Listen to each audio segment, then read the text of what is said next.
Programa Mundo dos Negócios. Oferecimento Sebrae, transformando desafios em oportunidades.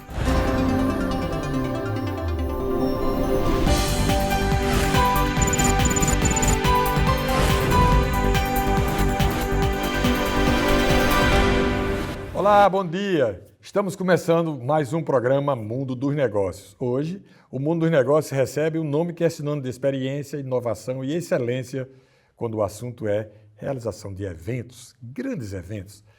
À frente do Olimpo Recepções, ele construiu uma trajetória sólida em um mercado que exige criatividade, gestão, eu acho que é paixão pelo que faz, né? Com muitos anos de atuação no segmento de eventos, nosso convidado acompanhou de perto as transformações do setor, adaptou-se aos novos tempos e seguiu inovando. E mais recentemente ele deu um novo passo na sua trajetória empreendedora, com a criação do Oligastro, um restaurante que já chega trazendo uma proposta diferenciada para a cena gastronômica aqui de Natal. Recebemos hoje com muita satisfação o empresário Luciano Almeida. É isso mesmo, Luciano, que eu disse? É isso, não quer dizer mais ou menos, né? Tem mais um pouquinho, né? Eu agradeço a parte dos elogios. O elogio é o reconhecimento de quem está de fora, mas que acompanha com um olhar atento o que está acontecendo no mercado. Você sabe que eu frequento lá e a gente se encontra sempre por aí, então não tem surpresa no reconhecimento. É uma trajetória longa. O Olimpo esse ano faz 25 anos. Eu vi. 25 anos. É eu me muito lembro. tempo. Eu me lembro quando vocês lançaram. Impressionante. Parece que foi ontem, né? Parece que foi ontem, gente. Você começou fazendo eventos?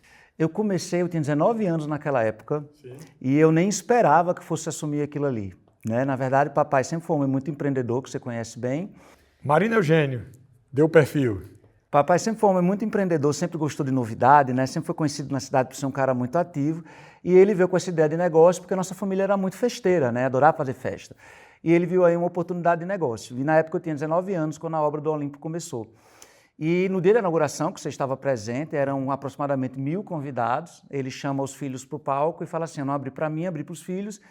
E me deu o microfone e naquele momento, na frente daquela plateia, eu me tornei o gestor dessa estrutura que foi criada por ele e venho tocando desde então, há 25 anos. Minhas irmãs tocaram a vida delas, quiseram outras coisas e eu fiquei lá dentro, me formei dentro do Olimpo, estudei, me especializei na área de eventos e estamos aí até hoje. Luciano, como é que surgiu esse empreendedor? Então, você foi empreendedor na marra, é assim? Fui empreendedor na marra, tive que aprender tudo na luta.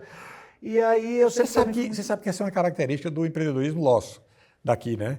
A gente aprende fazendo, aprende no dia a dia, sofrendo e lutando e desejando e querendo vencer e vai, né? Hoje a gente pode falar, eu falo isso, eu acredito nisso, Natal e o Rio Grande do Norte é uma praça muito difícil. Quem é bem sucedido aqui pode ser bem sucedido em qualquer outro lugar, né?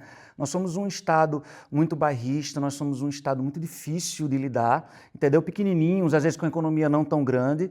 Então, o que a gente aplica aqui deixa a gente mais calejado para fazer com que a gente funcione também lá fora, né?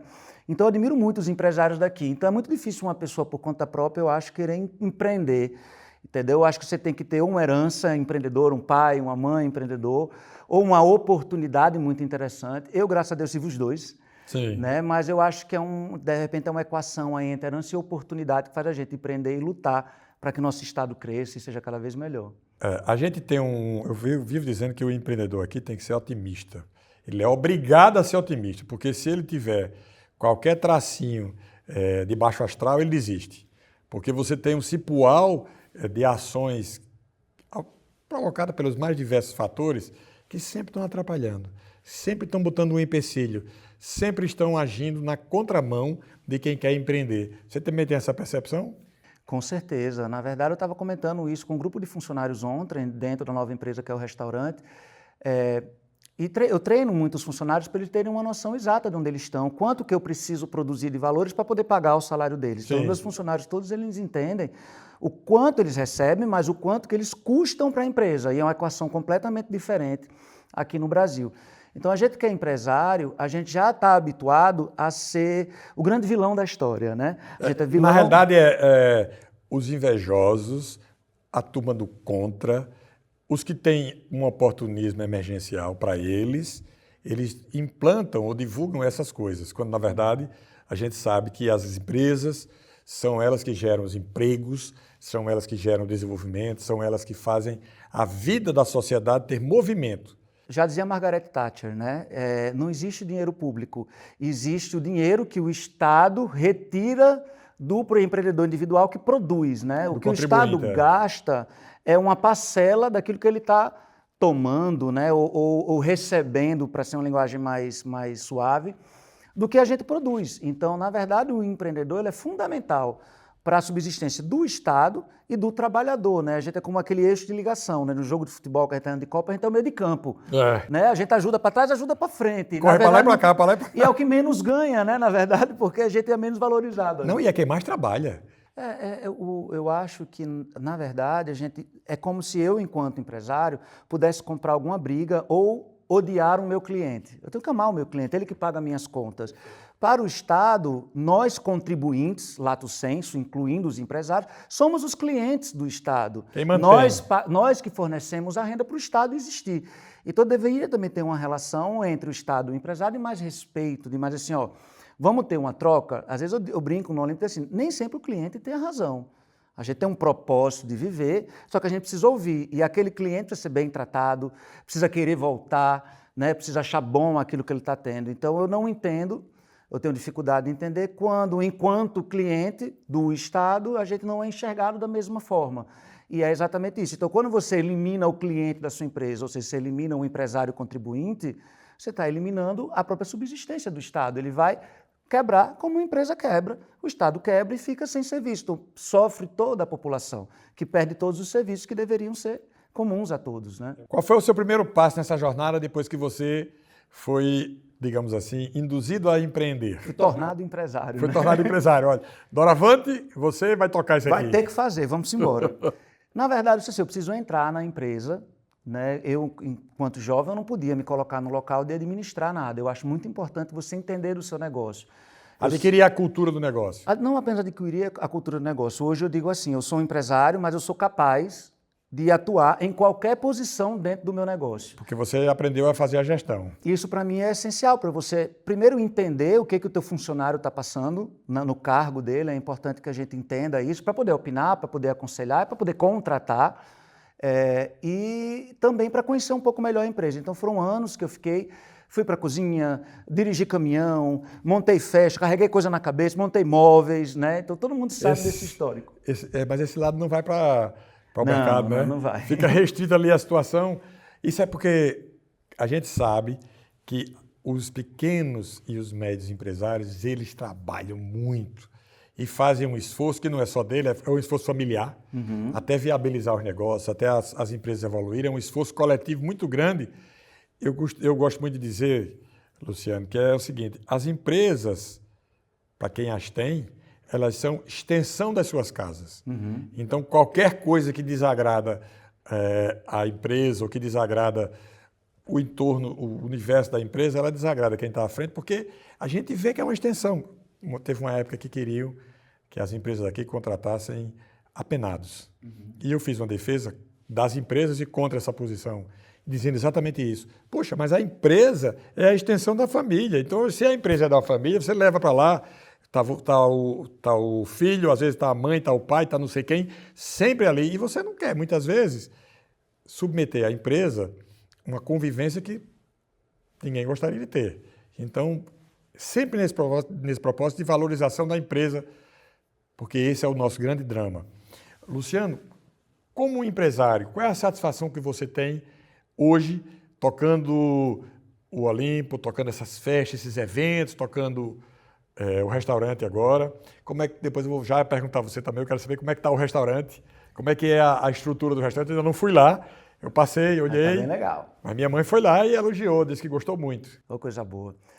Na verdade, na parte de eventos, o restaurante, eu estou só com 30 dias de restaurante, eu ainda estou entendendo. Sim. Como é que funciona. Na parte de eventos, isso não funcionou muito para mim não, Gênero. A questão do Monjaro, para mim, não funcionou. Pelo contrário, eu tive que aumentar a gramatura, que a gente trabalhava por convidado, em mais de 200 gramas. Hoje a gente trabalha bem mais. Porque eu acho que, apesar do Monjaro tirar o apetite da galera, enquanto festa, eu significo quebrar a dieta. Ah, sim. Né? Hoje vale tudo. Hoje vale tudo. Quando vai para o evento, é hora de quebrar a dieta, é hora de realmente, quando chega em casa no outro dia, tomou outra dosezinha de Monjaro e diminui. Mas na minha realidade não mudou muito não. No restaurante eu estou entendendo, entendeu? Mas o restaurante a gente tem essa pegada família, a gente traz para o restaurante esse DNA de festa que o Olimpo tem. Mesas maiores, fazer reservas grandes. Então eu estou tendo muito essa demanda de quem quer ir festejar alguma coisa no restaurante, que é o que eu gosto de viver. E foi uma grande sacada, né? Porque vocês pegaram um ambiente no centro da cidade. Essa região que a gente está aqui, que é a sede do América, é uma região muito bacana, um prédio antigo, histórico para a gente, né? Sua geração não pegou, mas a minha pegou. Peguei o finalzinho. Pegou, né? As festas, os eventos, os grandes eventos de Natal, eram tudo lá, carnaval. E aí você pegou essa área que estava ali praticamente esquecida. Eu tomei notícia da sua decisão por fazer um investimento lá por intermédio de Hermano Moraes, que à época estava na presidência do América. Exatamente. E eu fui fazer uma entrevista com ele sobre política, e no meio da entrevista ele falou. Ele disse, nós estamos fazendo um negócio interessante. Aí ele foi e contou no ar, né? Foi muito interessante, porque eu fui surpreendido e eu disse, vou visitar. E fiquei de lá e não deu para ir, mas... Essa paquera com a América já dura 12 anos, gente, né? Quem acha mesmo? que foi fácil, foram 12 anos negociando. Em 2014, eu levei a Casa Cor para lá, na época eu era sócio da Casa Cor, onde a gente pôde revitalizar o prédio à época. Não deu certo fechar o negócio enquanto casa de recepção, havia muitos percalços, o prédio ainda não tinha sido tombado, estava em processo de tombamento. Agora, 12 anos depois, precisamente em 2022, que Hermano chamou para a gente para retomar essa conversa, e depois de muita negociação, até porque é um prédio tombado hoje, é um prédio de associação, existe um conselho curador, existe, né, os sócios proprietários precisam opinar, e Hermano e nós fizemos questão de fazer todo o passo a passo, toda a aprovação de todas as pessoas para poder seguir uma obra tranquila.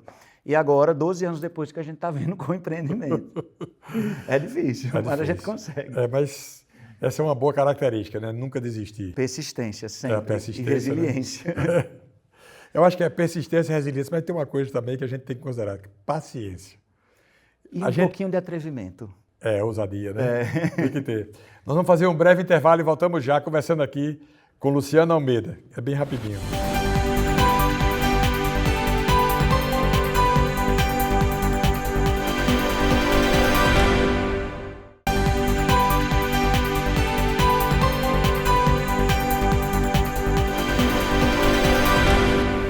Estamos de volta com o programa Mundo dos Negócios. Eu estou batendo um papo hoje aqui com Luciano Almeida, que está à frente, como ele bem disse, há 25 anos do Olimpo Recepções, que é uma casa que dispensa apresentação, todo mundo conhece. Você que está na audiência, claro que você conhece. E também à frente agora do recém-aberto, recém-inaugurado restaurante Oligastro, né? Oligastro. Oligastro. Eu falei Oli porque tem uma expressão que a gente usa, que é uma expressão que é de Renato Teles. Quando ele quer dizer uma coisa, ele diz Oli! Aí eu disse Oligastro. Mas, Luciano, a gente está falando aqui de empreender. Aí você estava fazendo uma ponderação no intervalo? Pois é, a gente desestimulou um pouquinho aqui que de empreender, falou das dificuldades, mas antes de empreender é importante se saber das dificuldades para saber também das coisas boas, né? E empreender é muito bom. Eu acho, assim, eu nunca fiz outra coisa da minha vida a não ser empreender. Quem empreende realiza, faz as coisas, né? Exatamente. Eu acho que quem empreende tem esse espírito realizador, esse espírito de deixar algum legado, de fazer algum bem, né? E eu vim perceber isso lá atrás. E ainda se remunera. Tem esse detalhe, a gente ganha dinheiro né, empreendendo, às vezes mais, às vezes menos, mas tem toda a empresa, a gente passa por diversas consultorias ao longo dos anos, diversos pensamentos, né? Mas assim, toda empresa se resume a uma única coisa: a empresa existe para ganhar dinheiro. Depois de ganhar dinheiro, os outros propósitos podem acontecer, mas sem ganhar dinheiro não tem como realizar outra coisa. A empresa morre. Dentro desse universo empresarial, né? Então, essa luta por produzir e depender de pessoas e criar equipes, onde a gente cria pequenas comunidades, a gente vai aprendendo a liderar pessoas e vai vendo os benefícios que a gente traz para as pessoas que trabalham para a gente. E principalmente para a comunidade, né? Que eu acho que isso é o grande bacana de Natal. Tá, Natal é uma cidade pequena, o Rio Grande do Norte é um estado pequeno, o que torna difícil empreender pelas questões econômicas. A gente fala que Natal é pequeno, não é tão pequeno, né? Você veja só. Brasileiros. Não, padrão brasileiro, porque se você comparar, por exemplo, com Lisboa, que é uma cidade que tem um poder de consumo mais elevado, Lisboa é menor do que Natal. É verdade. Em termos de população, a gente deve ter o quê aí? 700 e tantos mil, Lisboa deve ter 600, 500 e tantos mil habitantes. A gente é bem maior que Lisboa. 50% a mais, né? Então a gente tem essa coisa na cabeça, porque o Brasil tem cidades gigantescas, como São Paulo, Rio de Janeiro. Aqui do lado nós temos Fortaleza, Recife, que é a região metropolitana das duas, são muito grandes. Mas acho que a gente tem uma característica, que nós somos uma cidade aberta para as coisas, não é? Sim e não. Sim. Concordo discordando. Eu acho que Natal é uma cidade que capta muito bem. O povo natalense é um povo curioso. Tanto na parte de eventos, eu fico impressionado com meus clientes quando chegam, pesquisam, sabem o que está acontecendo em São Paulo, sabem o que está acontecendo no Rio, hoje sabem o que está acontecendo fora do Brasil, hoje com a internet ficou muito fácil. Mas, por outro lado, também são pessoas bairristas. Então, ser da terra é muito bom. É uma grande vantagem que eu sou da terra, né? Não vim de fora, não sou nenhum estrangeiro. A gente se conhece, Natal conhece quem são os natalenses e tende a valorizar quem é da terra. É tanto que a gente tem diversos cases de empresário que deram muito certo aqui e que, inclusive, derrubaram empresas grandes que tentaram entrar no Rio Grande do Norte e não se sustentaram, né? Sim. Eu, por exemplo, no meu lado, nunca uma empresa tentou entrar, mas, por exemplo, aqui no Rio Grande do Norte é o único estado do Brasil que nunca entrou um grande decorador, um grande buffet de outros estados. Sim. Não entra, a gente faz. Então, a gente tem que perceber essa valorização, né? E na época do incêndio que a gente sofreu em 2022, eu pude perceber isso na praia, numa das nossas unidades, e eu pude perceber o quanto o público de Natal é carinhoso, é receptivo, ele guarda essa memória, é muito solidário. Né? Então, foram diversas mensagens, Eu não tive nenhum distrato com nenhum cliente, pela confiança que a gente constrói, obviamente, mas a gente percebe que, enquanto empresário, a gente é capaz de construir uma comunidade muito positiva e transformar o entorno da gente. Quantos depoimentos eu tenho de funcionários que estão comigo já há 20 anos, estão comigo há 18 anos, 24 anos, que mudaram de vida, que educaram seus filhos, que hoje os filhos são nível superior, trabalhando em outro lugar e agradecem. Então, eu acho que tem esse lado de satisfação, esse lado de realização que só o empresário também é capaz de carregar consigo, né? Luciano, o setor de eventos a gente sabe que é um setor que exige muito dinamismo. Como é que você lida com a pressão e com essa necessidade de fazer sempre, de inovar, de fazer as coisas sempre de um padrão diferenciado? Já recebi essa pergunta algumas outras vezes, é muito interessante. Na verdade, eu digo muito que a gente lida bem com isso quando a gente constrói uma equipe muito sólida. Sim. Né? Logo quando o Olimpo fundou, eu tive uma colaboradora, Rogéria, que hoje já não está mais entre a gente, mas que ficou 12 anos ao meu lado. E Rogéria tem um discurso muito pessimista às vezes. Quero dizer, quem trabalha com eventos não vai ser feliz, quem trabalha com eventos não vai ter família, porque trabalha final de semana, trabalha à noite, é muito puxado. E aí, desde sempre eu comecei a pensar, eu preciso mudar isso. O que eu vou fazer para ter minha liberdade, para ter meu momento de lazer, para ter minha família, e não cair nesse clichê que Rogéria tanto defendia na época. Logo ela que passou a vida fazendo tantos eventos, né? Passou na vida fazendo festa. Ela passou a ter uma vida, né, dentro do buffet também. E aí eu consegui isso através da construção de uma equipe competente. Eu setorizei a empresa, que até hoje o ramo de eventos ele é muito concentrado no proprietário, né? Sim. O empresário do ramo de eventos ele tem dificuldade de delegar, ele concentra muito. Eu não. Hoje a minha empresa ela tem um formato piramidal, hoje ela tem um funcionamento de uma empresa de grande porte, onde eu dividi a empresa toda em setores e esses setores se comunicam entre si. Certo. Então, hoje tem a pressão do evento. Se você viajar, então, acontece do mesmo jeito? Tranquilamente. A empresa entrega normal. Eu só deixei o setor de inovação comigo. Sim. Né? Porque aí a visão do cara que está antenado, o líder do negócio. Exatamente. Porque eu mantenho meus projetos de pesquisa e vou desenvolvendo com minha equipe por setor. Às vezes eu quero... Você ter ideia, todos os móveis do Olimpo sou eu que desenho. Sim. Todas as peças do Olimpo sou eu que compro. Então eu faço toda a construção vendo para o setor, dependendo da necessidade que vai surgindo no mercado. Como é que você se atualiza? Você vai buscar informação aonde? Qual mercado? Ou quais mercados? Eu me inspiro muito na arquitetura em geral, tanto Sim. que eu fui sócio da Casa Cor durante 12 anos. Mas não apenas na arquitetura, eu acho que a gente busca inspiração na natureza, em acabamento, em visitas que a gente faz, viagens.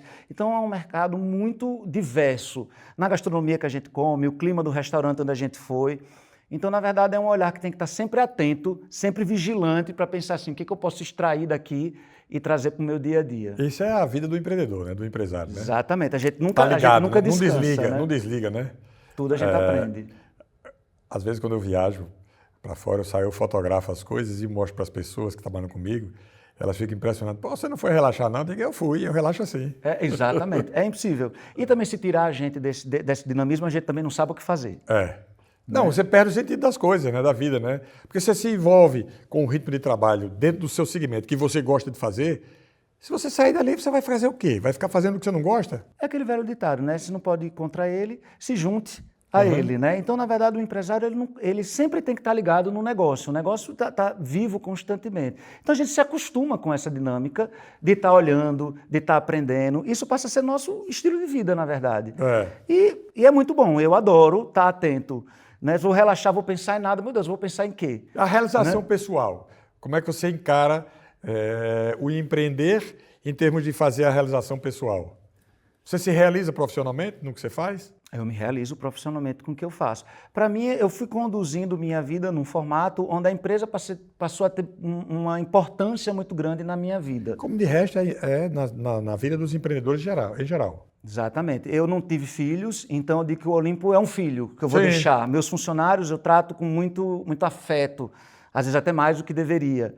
Né? Então eu tenho um olhar afetivo para a empresa muito grande. Para o negócio. Para o negócio. E ali eu me realizo. Ali eu tento sempre que o ambiente de trabalho seja muito agradável, que eu possa ter uma conversa muito aberta com os meus funcionários, que eu possa ter gerentes com quem eu possa ter uma troca legal dentro dos seus setores e a gente aprender um pouco com a vida de cada um, onde eu possa encaixar cada pessoa aprendendo quem ela é no departamento certo. Tem pessoas que têm aptidão para uma coisa, mas não são incompetentes. A gente tem que pegar aquela pessoa e colocar num lugar onde ela seja competente. Perfeito. A incompetência não é... A incompetência ou a incompetência não é um traço de personalidade. É o local onde você está e as qualidades que você possui. Se você treinar, em geral, as pessoas têm capacidade para alguma coisa, elas são boas, serão boas. É importante a gente, como líder, detectar isso. Até, sabe, às vezes onde o encaixar, não serve. Né? Tem um ensinamento da Disney que eu aprendi com a gerente de RH da Disney. Eu tive um curso em Orlando e ela mesma falou. Uma das primeiras características de entrevista da Disney, o primeiro ponto de eliminação, a mesa do entrevistador fica distante e a pessoa entra na porta. Se a pessoa não sorrir, encerra o processo de entrevista ali, porque o funcionário da Disney tem que rir. E ela afirma. Então quer dizer que essa pessoa vai ser dispensada e não vai conseguir um emprego? Ela fez, não, eu pego essa galera que não sorri e mando para o concorrente, porque lá tem vilão, eles contratam quem não ri. Porque para eles não rir é essencial, porque vilão não ri para ninguém. Show, boa ponderação. E aí eu disse, então quer dizer, todo mundo só precisa ser colocado no lugar certo. Eu acho que o empresário tem que olhar para seus candidatos, seus funcionários e tentar encaixar esse quebra-cabeça para a empresa funcionar bem, né? Perfeito, é isso. Ao longo da sua trajetória, fugindo um pouquinho do dia a dia, qual foi a festa ou evento mais marcante que você já realizou e por quê? É uma pergunta difícil, eu sei, mas eu quero fazer, né? Mas foi tanto evento legal, todo evento tem uma importância muito grande lá no Olimpo pra gente, né? Gênia, eu não sei lhe responder, porque eu encaro tudo isso com tanta exclusividade, eu olho para a noiva, eu sempre tento respeitar qual aquela que mais individualidade. Repercutiu, você sabe? Repercutiu... Talvez eu tive um evento muito especial, que eu posso falar aqui, que é uma grande empresária que eu admiro muito, que foi o casamento de Clara com Saulo, que hoje é a diretora do Camarões, né? Sim. E foi muito icônico o casamento dela. Clara Medeiros. Clara Medeiros. Foi muito icônico o casamento dela, porque ia ser um casamento numa fazenda, sob uma tenda, e na véspera do casamento houve uma ventania, uma chuva muito forte, essa tenda caiu. E eu tive uma série de aprendizados com aquela família que eu tenho uma grande admiração. A gente teve que levar o evento para o único lugar que tinha disponível na época, que era um salão que estava inclusive em reforma. E diante de todo o aperreio, Clara me fez uma única ligação, que fez com que transformasse o evento dela. Quando ela ligou, eu fiz, pronto, o que eu vou dizer para essa noiva aflita, né? E na verdade ela disse assim, você está bem? Como é que você está? Eu fiz, eu estou bem. E você? Ela fez, estou lhe ligando para dizer o seguinte, entendo, empresário, né? O que aconteceu foi um acidente, não é culpa de ninguém, então eu vou dormir em paz, amanhã o que você fizer, eu sei que vai ser o melhor que você pode fazer para mim, eu vou ser muito feliz casando com o homem da minha vida. Pronto. E a partir dali, na época, Dona Vânia também, que é a mãe dela, chegou com um banquete do restaurante, serviu para todos, eram 40 pessoas trabalhando. Ela montou um banquete que eu nunca vi igual, e olha que eu sou banqueteiro. Tinha tanta comida, e o povo encantado, e com essa postura muito empreendedora de encarar a dificuldade e ver algo positivo, dizer assim, vamos resolver o problema e não viver o problema. Perfeito. Ela conseguiu... Esse é um bom mote. É, lógico. É, boa. E ela conseguiu me deixar extremamente estimulado para entregar o melhor que eu pudesse, motivado. E todos os funcionários com aquela ação foi entregue, eu acho que ficou mais bonito do que ia ficar. Pô, legal. Quando ia ficar lá. Então, eu acho que esse evento, talvez não tenha sido nem o maior evento que eu fiz, mas foi um evento muito icônico né? Fernando, a quem eu guardo profunda admiração, estava vivo na época, entendeu? Vivenciou intensamente. Também era meu amigo, Fernando. Frequentei muito o restaurante, era sempre foi amigo da gente. Depois desse casamento, virei amigo dele. Não tinha uma vez que eu fosse para o restaurante que ele não me levasse para dentro da cozinha. Então, eu nunca esqueci, porque para mim foi um aprendizado de postura, um aprendizado empreendedor. O que é que você tira desse evento aí que você está falando, para você dar de exemplo para quem está assistindo aqui, que quer empreender, que quer pensar no negócio para si? É exatamente isso que eu falei a respeito da Clara. Na verdade, quando a gente vai empreender, a gente tem que dificuldade. A gente empreende como? A gente identifica uma dor do mercado, uma oportunidade de negócio, que foi como meu pai viu lá atrás. Às vezes é um sonho. Um Só sonho, sonha, né? Mas às vezes o sonho também tem que estar ligado a essa oportunidade. Como eu falei, a empresa tem que ganhar dinheiro. Então, assim, quando eu encontro essa oportunidade, essa necessidade do mercado de criar um produto, de oferecer algo que eu acho, que eu acredito piamente que vai ser consumido, e aí você olhar para assim, agora como é que eu vou resolver esse problema? Eu acho que o empresário ele é um otimista por natureza. Ele olha para o problema e resolve, ele olha o problema e resolve. O empresário que vive o problema, ele não anda, não vai para frente. Ele se perde ali no meio do caminho, ele trava. Então, eu acho que a vida da gente é essa. Então, para você empreender, identifica um problema e tem essa postura otimista do mercado, né? Vamos resolver, vamos correr atrás, as dificuldades acontecem, mas exatamente para a gente ir construindo esse legado aí, que é bem legal. Então, a minha vida inteira eu empreendi, sou feliz em empreender, não me vejo fazendo outra coisa. Às vezes eu vejo, assim, fico pensando assim, meu Deus, se eu não tivesse isso, eu acho que minha vida ia ser monótona. Não sei, a gente se acostuma, como eu falei. Então, eu sou um grande motivador. Não é fácil empreender nesse país, mas é extremamente gratificante. É prazeroso e outra coisa, ele ajuda a você ser reconhecido profissionalmente. E não pense que fora é mais fácil. Tá? A gente vive num país com diversos problemas. Eu tenho um privilégio, minha família não mora no Brasil, então eu passo longas temporadas fora, eu posso ver, minha família empreende fora do país. E também não é fácil lá, como não é fácil em nenhum lugar. Sim. Então, assim, é porque eu estou do Brasil. Não, o Brasil também é difícil, mas também existem coisas difíceis fora daqui. Eu acho que é muito mais uma vontade, um traço de personalidade, um desejo. Quem dá certo aqui vai dar certo em outro lugar, quem dá certo em outro lugar pode dar certo aqui, porque é muito mais uma característica do que apenas uma oportunidade. Quem quer fazer, faz. Quem quer fazer, faz. Basta querer. Com isso, eu encerro aqui o bate-papo hoje com o Luciano Almeida. Acho que ficou bem clara a forma como ele se manifesta, como ele empolgadamente age na frente do negócio dele. Talvez esteja nisso aí, nessa empolgação, o sucesso que ele obtém e obteve desde sempre. Luciano, muito grato pela sua participação aqui no Mundo dos Negócios. Eu que agradeço, Gênio. Espero que você tenha gostado. Com certeza. Mandar um abraço aqui para Marina Eugênio, velho e querido amigo. O Mundo dos Negócios fica por aqui. A você uma excelente semana. Aproveite a vida, curta a vida é curta. Tchau.